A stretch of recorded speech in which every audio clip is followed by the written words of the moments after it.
জামাত থাকতে আওয়ামী লীগের আর প্রয়োজন নাই। আমি জামাত ইসলামকে ধন্যবাদ জানাই যে তারা আসলে আওয়ামী শূন্যতা তারা পূরণ করতে পেরেছে, এবং আওয়ামী লীগের যে চরিত্র সেটা জামাত পুরোপুরি রপ্ত করতে পেরেছে।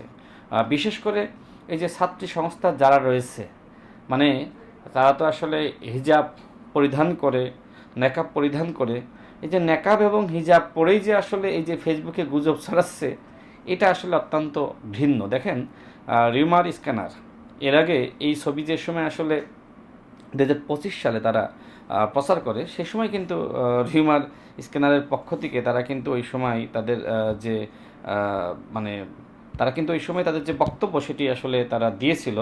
এবং আজকেও আমি রিউমার স্ক্যানারের সাথে কথা বলেছি যে এইভাবে আমার বিরুদ্ধে সম্মিলিতভাবে আক্রমণ করা হচ্ছে। ওই সময় বলা হয়েছিল আমি নাকি পরকিয়া করে গ্রেপ্তার হয়েছি। এই যে দেখেন, এটা হচ্ছে রিউমার স্ক্যানার। তারা এই সময় আমার এই আমাকে নিয়ে যে আসলে নানান ধরনের প্রপাগান্ডা ছড়াচ্ছিল জামাত এবং শিবিরের কর্মীরা, তখন তারা যে হেডলাইন দিয়েছিল রাশেদ খানকে হেনস্থা ও পরকীয়ার অভিযোগে আটক দাবিতে এআই ও ভিন্ন ঘটনার পুরনো ছবি প্রচার। এই যে দেখেন হেডলাইনটা, মানে আমি আসলে খুবই বিব্রত হচ্ছি।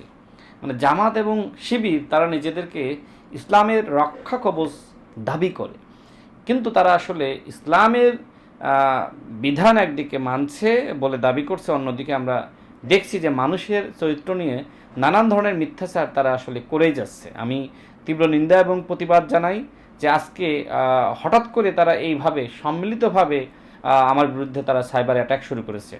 ঝিনাইদহ জেলা থেকে দুইজন সাংবাদিক আমাকে কল করেছিলেন, একজন এনটিভির সাংবাদিক মিজান ভাই এবং আরেকজন সময় টেলিভিশনের সাংবাদিক সোহাগ ভাই। দেখেন, আমার এলাকায় এই ঘটনা ব্যাপকভাবে ছড়িয়ে পড়েছে। এখন মিজান ভাই আমাকে ফোন দিয়ে বললেন যে রাশেদ ভাই আপনি কোথায়? হ্যাঁ, আমরা দেখতে পাচ্ছি যে আপনি বিএনপির নেতাকর্মীদের দ্বারা হামলার শিকার হয়েছেন। আমি যে হয়ে গিয়েছি। এরপরে ফেসবুকে ঢুকে দেখি যে মানে আমার সেই আওয়ামী লীগ ছাত্রলীগের সময় যেভাবে তারা আমার উপর আক্রমণ করেছিল সেই ছবি তারা সম্মিলিতভাবে প্রচার করতেছে, এবং খুবই খুশি তারা যে বিএনপির নেতাকর্মীরা আমার উপর হামলা করেছে। এই খবর তারা বুঝে বা না বুঝে অনেকে প্রচার করতেছে, বিভ্রান্ত হচ্ছে, অনেকে সঠিক মনে করছে।